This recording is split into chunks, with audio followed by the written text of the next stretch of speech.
when do visions happen? I mean, when does it come to you? I find that to be fascinating.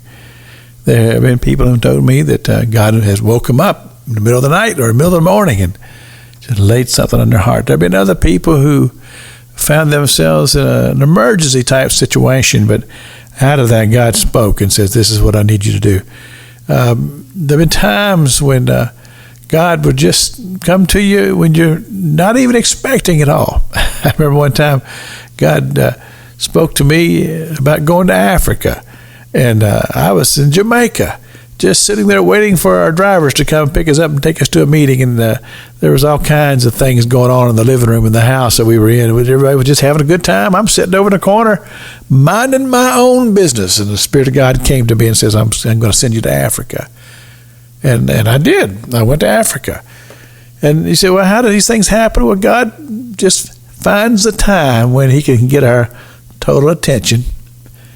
And then he'll just drop something in your spirit, but it'll be so intense that you know it's from God, and try to put it aside, and you just can't, because the Spirit of God is speaking to you. And the thing about it is it's a wonderful thing, but it can alter your life. And I've talked to people who I've interviewed on the talk show, and I asked him, I said, did you see this 10 years ago? Oh, no. But when God laid it on my heart, I just knew it was God. It's something I had to do. But the thing that you always have to consider in these things is that there's going to be a cost.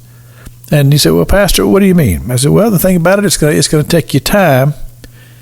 It's going to take you in a different direction. Sometimes it's going to take some of your finances. It's just, there's a cost that's going to be associated with it. But see, I think about what King David said there in the threshing floor of Araunah in the Chronicles, when he talks about how that he says, I'm not going to give to God that which cost me nothing. So it's going to cost you. And there's a price that you have to be willing to pay. And this is a part of the teachings that Jesus gave us. You remember when he said to us, he said, what man would sit down and plan to build a house without first knowing whether or not he had the materials and the resources in order to bring it about? And so, and he also talks about how what man would go to war without first reviewing the troops and seeing if he's got enough troops and enough resources here in order to go against this other person over here in battle.